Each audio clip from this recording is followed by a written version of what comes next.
You've made it to Chiro Hustle Live. Sit back and learn from the greatest influencers in the profession. This episode is brought to you by Clothes for Chiro, Chiro Sushi, Barbara Eaton's 56-day chiropractic bootcamp, Moveville University, Pure Chiro Notes, Dr. Alok Trivedi, the Black Diamond Club, Element Mattresses, Legacy Wealth Management, Posture Screen, Vita Chiropractic, the Universal Traction System, MedZone, Vantage Point Marketing, and Imaging Services. Let's hustle.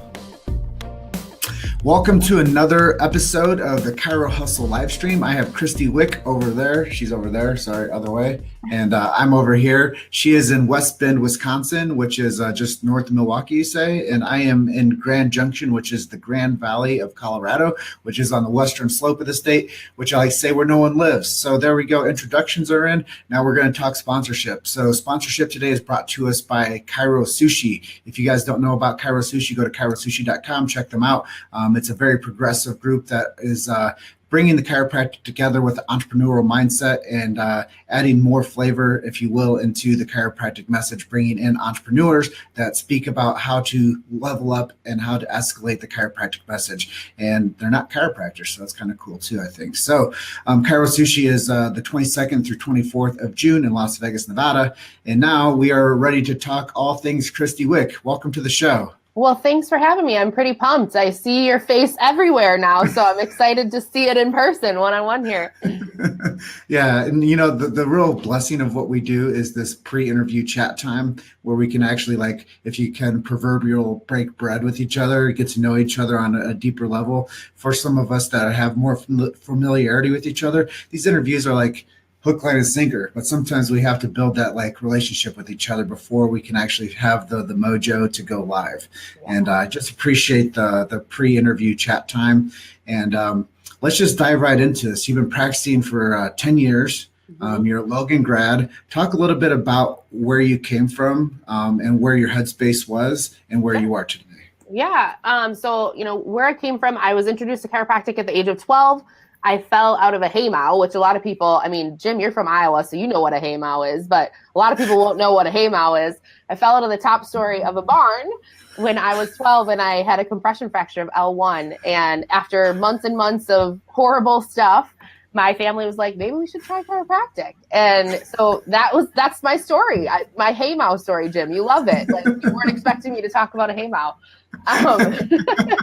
But the beauty of it was at the age of 12, I got to see the power of chiropractic and really the difference that chiropractic brought to my quality of life as a child. And it was cool because I developed this great relationship with my chiropractor at that time. I ended up working for her as a CA. And so I knew pretty early on that I wanted to be a chiropractor. So went to Logan, fast forward, had a great experience at Logan. And it's a haymow. We're gonna have to find a picture, Jim. I don't know. We'll find something for you, John. Don't worry. It's farm life. Farm speak. But the beauty of it was when I went through Logan, I've always been that person who, figured things out as I went along. And when I got out of Logan, I was, had a couple associate offers and my family really pushed me to start my own practice. So I started my own practice right fresh out of school. I was super young and I didn't really know what I was doing. What a shock. So, let me ask you this. Was that super easy? No, I mean, here's the thing. Certain pieces of it, yeah. I mean, I'm that driver personality, right? So like I figured it out as far as the organization piece of it. But man, the communication part of it was so difficult for me. And I did not have the resources I needed when I first got out of school. And I was honestly a bit delusional when I first got out of school that I could figure it all out without help. And I spent 5 years kind of just chasing my tail a bit, with some slow and steady growth, but I certainly wasn't lighting the world on fire. And then, fast forward 5 years in, I had my first child, had a really difficult experience with him, and seeing the power of the chiropractic adjustment in his life when he was in the NICU really just was the spark and kind of the slap upside the head, honestly, that I needed as a mom to say, wow, I have been playing super small. And honestly, how can I sleep at night knowing that I haven't been sharing this message to my max capacity? And that was really the beginning of this whole different life that I live now. So yeah, that's a little bit about where I came from. Well, the thing is that you might agree with this, but people in the chiropractic industry have to become a megaphone, but they Yeah. can't beat people over the head anymore with the message. They have to talk effectively, and they have to be able to communicate chiropractic effectively. I met a guy at the 10X Con, and I sat down next to him. His name is Blythe Peoples. He's a chiropractor down in Mississippi, and he was talking to me about things, and I explained to him chiropractic in 25 seconds, and like he almost like shed a tear. He's like, I wish everybody could just explain what chiropractic was in 25 seconds. And Yeah. I think that that's where we're going with learning how to communicate more effectively and efficiently and being able to tell the chiropractic message. You don't need an hour. You need a short snippet of time and talk in sound bites and allow people to understand and then be silent. Mm-hmm. And I think that that's the most effective thing that anybody can do with a chiropractic message is explain and then be silent. But let's talk about your experience being a mama practor and how you developed a skill set of running a household and running a practice. Yeah, it's fun. It's funny that that little snippet of explanation, I immediately just go to, when I communicate chiropractic and how I've like organized my life is looking at what strengths I have, right? So as a mamapreneur, I I honestly absolutely love being able to connect on that emotional aspect with, other women in my community, other people about chiropractic, but big picture, just other people about life. Like chiropractic is this wonderful place that we can lift up people's quality of life and say, what's possible for that person? What kind of potential do they have? And so for me, as far as how I organize my own life, I really do my best to take all the strategies I use because I'm a bit of an OCD organizer. We talked a little bit about that on the pre-chat that I love integration. I love planning. And so that's a huge part of my message, even in my community, right? I want to empower women, not only just in chiropractic, but in my community to really understand that they can have it all and they can do it all. And it's all about the right support system and really understanding what you are capable of and sticking with those strengths and maximizing them. So, for me in my life, how I organize it all is, I have an amazing team around me. I have an amazing team at the practice. I have an amazing team at Epic. I have an amazing team at home because my husband's a boss man and he works part-time from home. And we're very blessed that now he gets to be kind of a part-time stay-at-home dad. So I have to really give all the credit to my support team. And of course, I set it up that way so that I could live my passion and live my dreams because as a mamapreneur and a mamapractor, I love those words. Thanks, Pam Jarbo. Those two things are really very vital to me as a human. And I want my kids to grow up knowing what I stand for. I want them to see their mom being a passionate, fierce, on fire being for chiropractic, for entrepreneurship, for leadership, because I want them to grow up knowing that like, as long as they're working hard and they put that right support system around them, they can do what they want to. So. Yeah, that's really cool. And thank you for sharing that insight because I think that so many people limit themselves. But the thing is the saying is if you don't stand for something, then you'll fall for anything. And I think that that's a major thing for people to realize is we have unlimited human potential. Yeah. But when we get off of course and we don't have a plan, we don't have a strategy behind who we are, then we become mundane. We become despondent. We become fail. We fail, and that's the thing is. But there's something that you've done really cool after that 5-year gap, and you've discovered that you needed to find a tribe. And you needed to find some support and you needed to find a team. And what did that do for your practice when you found the Epic team? Yeah, I'm so glad that you just used those words, Jim, the despondent and the mundane, because honestly, that was my life. I was just kind of going through the motions. I definitely had those moments. I'm sure there's some chiropractors watching or have felt this in the past where I was like, I'm not sure if I'm going to do this forever. Like, I don't know if this is, if I'm going to be able to live to my potential as a doc. But when I went through that with my son, when he was born, I just kind of looked myself in the mirror and said, I need some help and I need to figure this out. And, honestly, who am I to sit back and not live to my potential when there's all these people that I see that kind of have it figured out, and they've walked a mile in the shoes, right? They've been through challenges, and they've fallen down enough times that I would be able to learn from how they fell down, how they got back up, and how they kept going. So for me, it was a little bit of a divine way that I actually found Epic. But I found Epic Practice with Dr. David Jackson and Dr. Tony Ebel. And there were a lot of really kind of serendipitous things that happened in that first few months where I actually got to meet David. He was a speaker at Epoch, and I didn't even know he was going to be there. And I had just joined, and just a lot of really cool things. It honestly was a bit like destiny. And within very short order, I could see it, right? Like oftentimes what I see in chiropractors is they're just not certain of what's possible, whether it be with chiropractic or with themselves in conjunction with chiropractic, right? Like they're not confident in their skills. They're not confident in their business acumen. And so being able to see some amazing Epic practices in action and see how they were delivering the message to the community, it honestly just like changed this spark in me, and it started this certainty to really in my heart say like, I can do that. Like I can figure this out, and I can take my message and be that megaphone, like you were saying, Jim, and really just understand what I was capable of. And it all kind of started inside of me. And then Epic was really like the breeding ground that allowed that like newfound certainty to grow and flourish and develop. Like they continue to put water on it and give me, sunlight and food and all those good things so that it could just continue to expand from there. And, the rest is kind of history now. So. Well, you touched on a word I know that means a lot to you, and let's expound upon that word, certainty. And why is it important for us all to gain a certain level of certainty in order to be able to express ourselves? Yeah, I think the certainty is really something that we need to shine a magnifying glass on in chiropractic. I think it's something that there's big chunks of our profession that are losing that. And unfortunately, without that, you can't communicate effectively. If you're sitting knee to knee with a mom and you're talking to her about her child, and you don't have the certainty in your bones, like down to your heart, to know that that child's life is going to be better because chiropractic is in it, because you have trained and you know exactly how to find and, really remove that subluxation and help that nervous system thrive.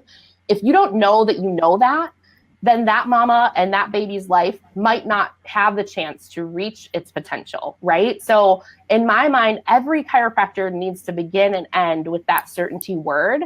And it's a little different for everybody. It's funny, actually, Jim, I was having this conversation with Tony Ebel yesterday. We were talking about science, art, philosophy, and how certain chiropractors are a little more science, certain chiropractors are more art, certain chiropractors are philosophy. And of course, you need those three legs to the stool. But it's funny because Tony and I have these conversations often because I'm more of an art chiropractor and he's more of a science chiropractor. But here's the difference. We both are certain in that leg of the stool, especially. Like that's our backbone, right? Like I can talk science to you for sure. But when I have that emotional component, that art component with a mom or with a patient, that is how I can look them in the eye and honestly talk to them heart to heart and just help them understand what their body and what their children's bodies are capable of. And without that, it's just, you can't do, you're not going to be able to live up to your potential. So then, you're letting your family down, you're letting chiropractic down. And so really in my mind, that certainty word is what every chiropractor, you guys should have like certainty moments every month where, you're listening to things and you're watching things and you're reading things that are going to help you flex that certainty muscle, because it's something that just you have to develop and it gets stronger and stronger as you work on it. So. And I think what you're saying is something that I had a conversation yesterday with an amazing guy named Tori Robeson, and he told me something that was just, it blew my mind. And I think it's something that we can all share today and to learn from, but to look at 2 years of your life and to make some goals of where you want to be and then reverse engineer that. And based on what you said, make a daily goal, make a weekly goal, make a monthly goal, make a 6-month goal, make a, just goal yourself up to where you become the person that you want to become. Yeah. And reverse engineer it and know where the end point is and know where you're starting from. And some of us get into it with this idea that, hey, I went to school for 7 years. I became a doctor. Now come to me world. But that's when you like kind of give up on the whole plan and you think that the idea is going to come to you because that you've earned your position, and that's just the start. And I Oh, think for that sure. when people look at their world from like an aerial perspective and be like, wow, I get to look down on my personal life. I get to look down on my life. I get to plan this out. I get to find a tribe. I get to find a team. I get to believe in something. I think that that's like the next spark for people is to find out who they thrive with and who their tribe will be. And I think that that's a huge, focus factor for people. But I know earlier on I was saying if you could like go back in time, and 10 years ago, as you were in school at Logan or finishing up school, what is some advice that you might give to that younger self of what the next 10 years will look like for you? Yeah, I'm so glad you were just talking about the aerial view, because that's actually what I would say to myself. We talk about this all the time in Epic, that you should begin with the end in mind.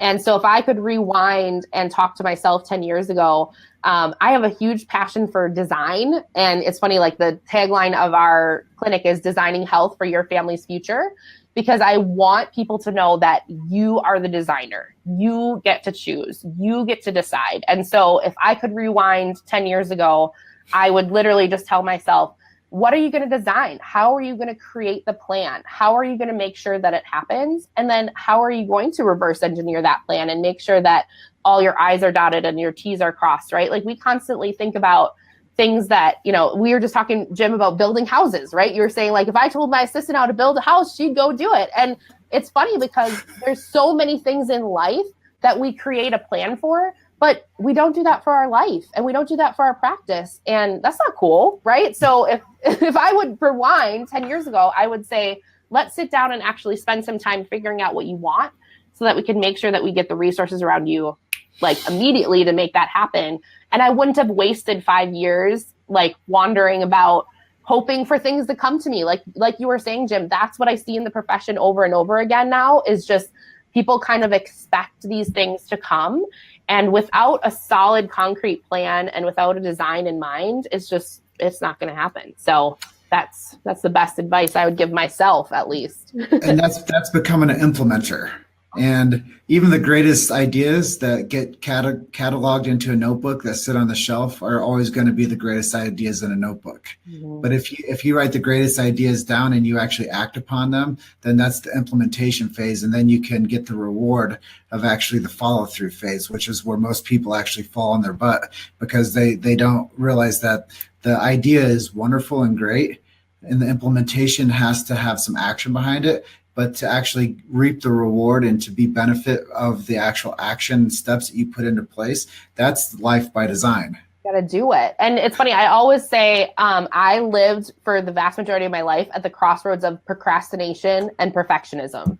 So when people struggle with implementation, oftentimes they're like, it has to be perfect, right? And they want it to, like this outward facing, it needs to be a certain way.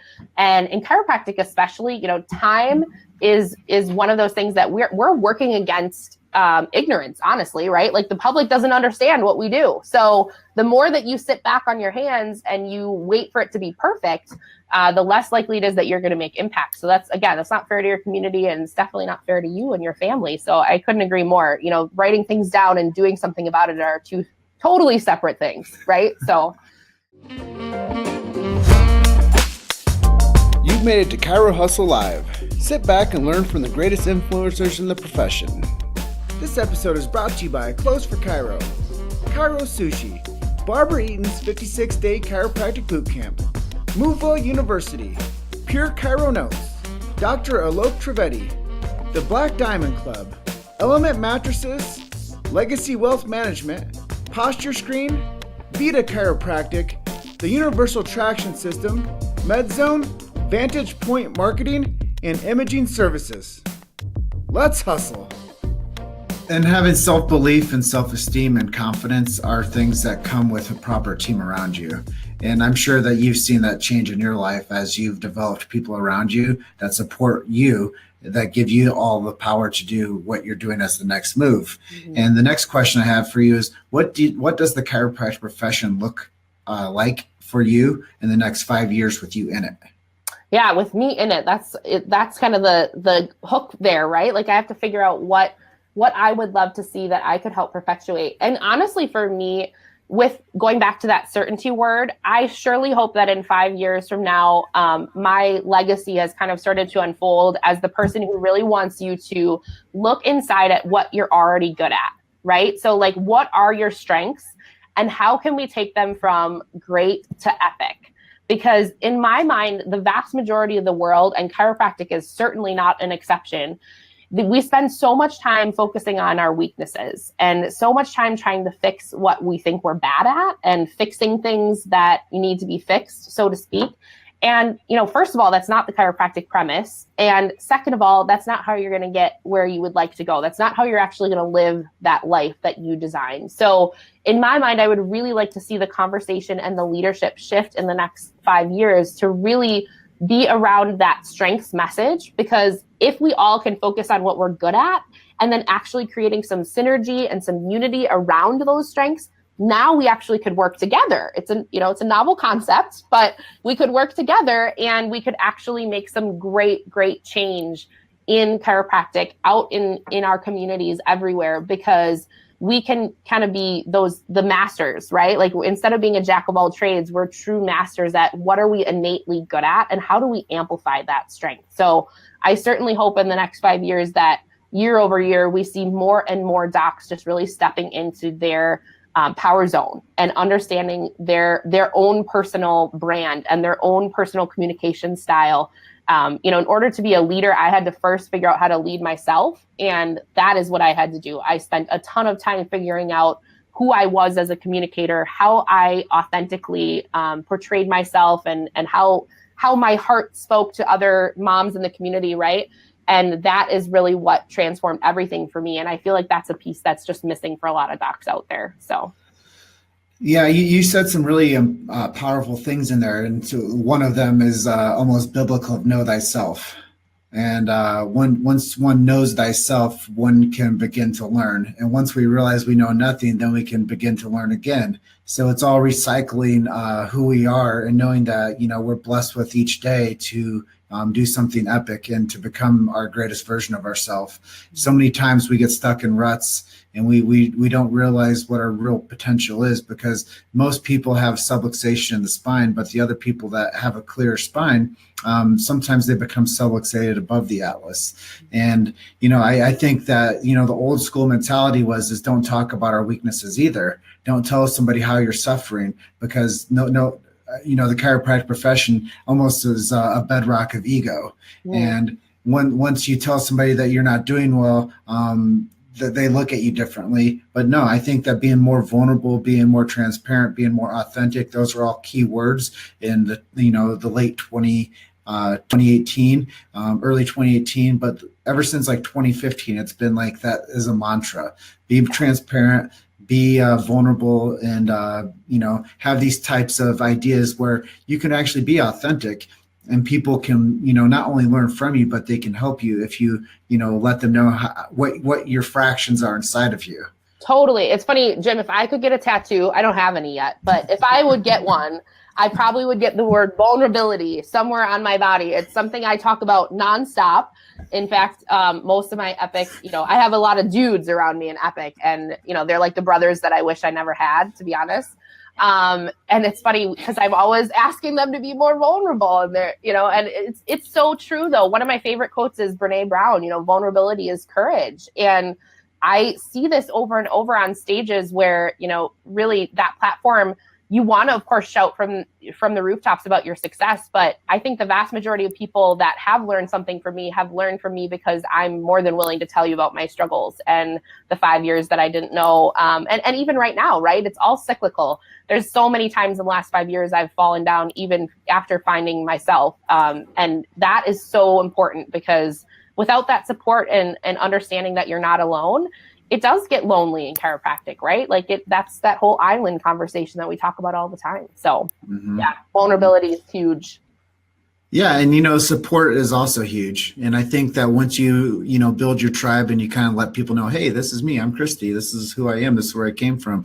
And then you can start to learn how to have your own voice. Mm-hmm. And I think that that's kind of like, if we talk about chiropractic as a team mentality, the guy that calls the play or the gal that calls the play isn't the one that stops the goal.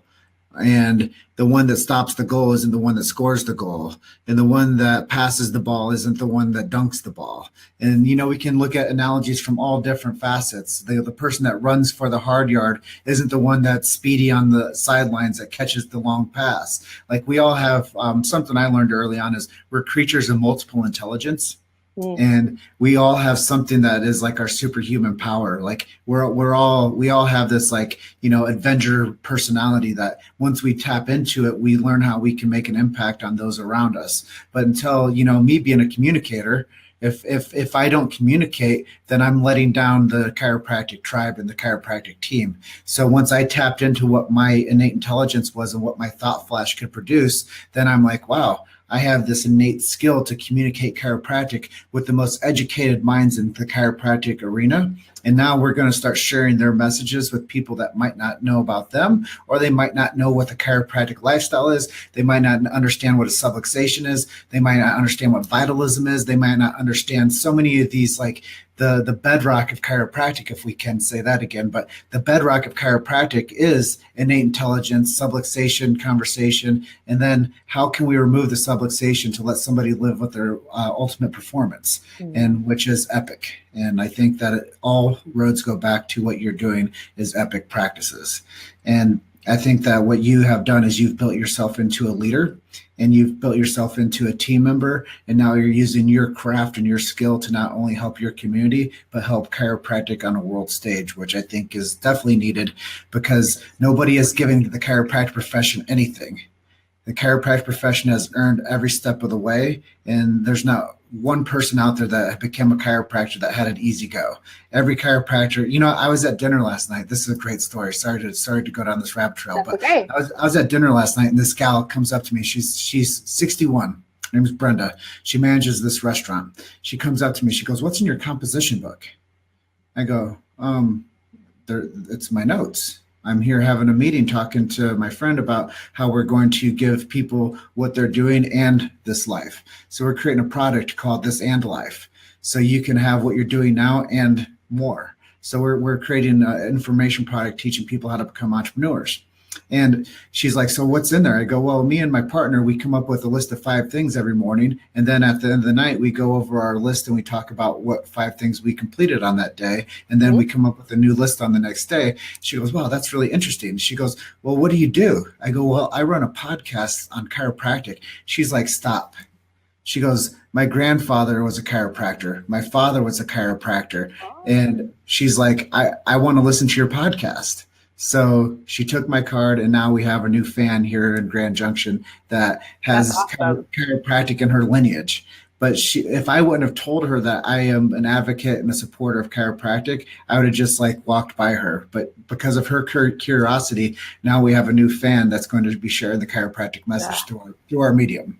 Yeah, that's so cool. And it's funny, it can be that easy, you guys, right? Like for those of you that struggle with sharing what you do with chiropractic, it can be that easy as just, having the conversations. And, I appreciate your kind words about leadership, Jim, but I think the big picture for me is, it really is one chiropractor at a time, right? So if I can help with my story, with what I've learned, with, as I said before, how many times I've fallen down and all of those lessons as I've gotten back up and gotten further every step of the way, if I can help each chiropractor individually so that they can help their communities as well, that's what it's about, right? Because each person does have that strength set inside of them. And it's really all of our responsibility to lift each other up and make sure that we're finding that strength and we're amplifying it to the best of its ability. So it's a world family. Chiropractic is a world family. It's just not a Western culture thing. It's a world thing. And once we start realizing that our tunnel vision of our practice and our school and our technique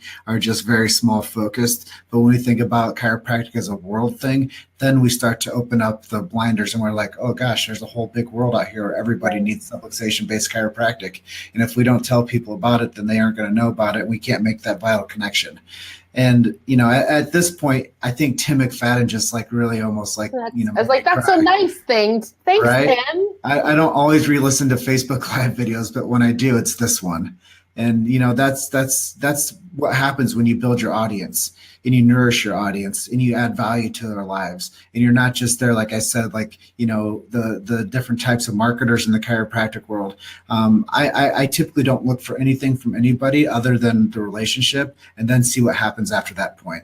And I think so many times, I know people have probably heard this before, is like most chiropractic marketers go into the situation like they're going on a date and they expect to go home and sleep with that person that night.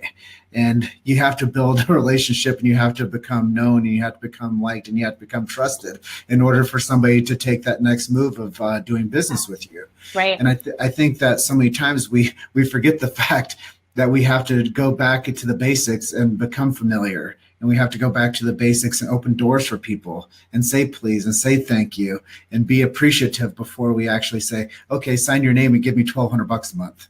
Right. Right. No, it's so funny you say that, because I oftentimes get a little flack because I'm a giver. When you come from struggles, you really want to be that giver and you want to help others. And, it's funny, I get countless emails a week just asking for input. And, I know Jim would be happy to share my email, but I think big picture, just, find someone that truly is passionate about chiropractic and helping you be successful in chiropractic, because if we don't all work together, as Jim's saying, right, like he starts with all those relationships as the foundation of what his message is, because he understands the big picture, like, right, Jim, what chiropractic is capable of, and you understand what it's capable of with you in it. And that's what's so cool about it, that you're highlighting these voices that all really want the same thing. Is just, how do we develop those strong relationships so we can work together and see more impact. So. And that's just it, is I think that going back to the basics is something that all chiropractors should do. They should go back to the basics of the adjustment. It's not everything else. It goes back to the basics of the adjustment. Like, Jim, I could not agree with you anymore. Like, if I could stand up and do like a slow clap for you right there, I would, because one of the most common questions you get in chiropractic, so like things that, if people see me or they send me a question, like, how did you become successful, right? Like, what's the secret sauce? Like, they think that I'm going to be like, do this Facebook ad and jump up and down 10 times while you're, just saying the 33 principles and read this, right? Like, they think there's some sort of like magic with it. And there's no magic, you guys. There's just hard work and understanding of the basics. I could not agree more. Like, we constantly in Epic talk about blocking and tackling. Like, blocking and tackling, if you are a fantastic adjuster, a fantastic communicator, and you know how to do those two things, you're good. And so, I can't tell you how many times I have to go back to those things and say, my day one, day two, it might already be really great, but I want it to be epic. Like, how can I take it up a notch? How can we take our retention up a notch? We already have a fantastic practice, but we constantly are going back to those blocking and tackling moments, because that's what people deserve, you guys, right? Like, if you really want to up level your game and continue to make an impact in people's lives in your community, you must always revisit the basics. Like, every month, every quarter, every year, you have to have goals around those basics and how you're going to continue to conquer them. So. Mm-hmm. Well, I appreciate you recognizing some of the simplicity that I share in the message of chiropractic, but that's really what the premise is. It's the adjustment. Mm-hmm. It's communicating, and it's not losing the perspective of what chiropractic is. And I think that it's so simple that sometimes it gets confused. And I think that people want it to be more than what it is, and they want to add more into it or take away from it. But really, it's the communication of subluxation-based chiropractic and the adjustment. Mm-hmm. And at that point, you get a chance to let the person's body heal from inside out, and it needs nothing extra in it. It simply needs no interference. And at that point, the body is the most beautiful trained thing for health. And we just confused the whole health arena, saying that we need something else inside of us to make us complete. The only thing that you need to make you complete is a highly functioning nervous system, and that's what the adjustment does. And that's the premise of chiropractic, and it will always be the truth of chiropractic. And we don't honestly need to confuse anybody anymore on what it is. It's just that. And whether we call it Epic, whether we call it Chiro Sushi, whether we call it Chiro Hustle, whatever the branding is that we put on it, it all goes back to the adjustment. Yeah, I agree. Like, now I'm going to put simplification under my vulnerability tattoo. I'm going to put vulnerability and then simplification also. Couldn't agree more. So I'm going to go and recognize some of the people that were on the live feed with us today because I love recognizing people that recognize us. And we have Tim McFadden. He's a huge proponent of the Chiro Hustle movement. He runs a group called the Chiro Dex, and it's a referral system for chiropractors to refer to principle-based chiropractors that are of upstanding practices. So if Epic was to be interested in working with Tim McFadden, I'm sure he'd be like, damn, that's great. I got a whole bunch of people that got onto my referral network. So Tim McFadden's awesome. We have John Vilkillis. He is a Palmer grad, and he helps with the Palmer rugby team, and he's been practicing, I think he said like 20 years now. Gosh. He's an old boy now, but he's a Palmer dude. And we had Tony Ebel comment in. One of your colleagues says, Krysti Wick is epic boss lady, DC, and all around person. So that's really cool to get some kudos from your tribe. Lily Serrano says, love mompreneurs. Mandy Sedlek gives us a heart and prayers. And Ron Robinson says, love it. Heather Deniston says, oh my God, I love her. Oh, I love Heather too. What up, Heather? And Tara Hogan is very excited to be on the live feed with us. Know thyself, ask for help. And then again, we have Amanda Athelblatt says, you are awesome, Dr. Krysti. So we're getting Thanks, Amanda. We're getting some great exposure and some great love from the people out there in our chiropractic family. And with that, is there anything I didn't ask you that you'd like to share with our audience? No, I think, big picture, you guys just, what are you capable of, right? And if you feel like you're not sure, then, reach out to me. I'd love to be a resource for you. Jim can, share my contact information like I mentioned. But I just want all of you to really think about what you're capable of and what your life looks like if you design it, and what your community could look like if you actually design and plan and execute inside of your practice, because you all have the potential and the capacity to change the face of your community. And I want you all to literally go to sleep and wake up every morning thinking about that and how you're going to execute on it. So. Wow, that's great. And I just want to say thank you again to Chiro Sushi for sponsoring this episode of the Chiro Hustle live stream. And Dr. Krysti, thank you so much for being our guest and talking all things epic and being vulnerable and talking simplicity, and all roads lead back to the adjustment. And with that, I just want to thank everybody for being on our live stream today. And this will be an evergreen episode that will be hosted on the Chiro Hustle podcast website. And come on over, and you guys will just see that website blowing up.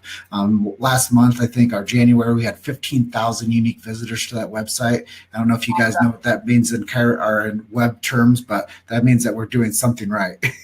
I was just going to say, for all of you guys that listen and follow Jim, thank you, Jim, for, everything you're doing. And we had a great pre-chat. And I just love his passion and enthusiasm and what you're doing for our amazing profession. So thank you so much. I appreciate it. Thank you. Yeah. And have a rocking day. I know you have a lot of spines to check, and make sure that you're removing that subluxation and getting those people to the optimum level of performance. That I do. Thanks. All right. We'll see you. Thanks. Thank you for listening to Chiro Hustle Live. Don't forget to subscribe and check back next week to continue hustling.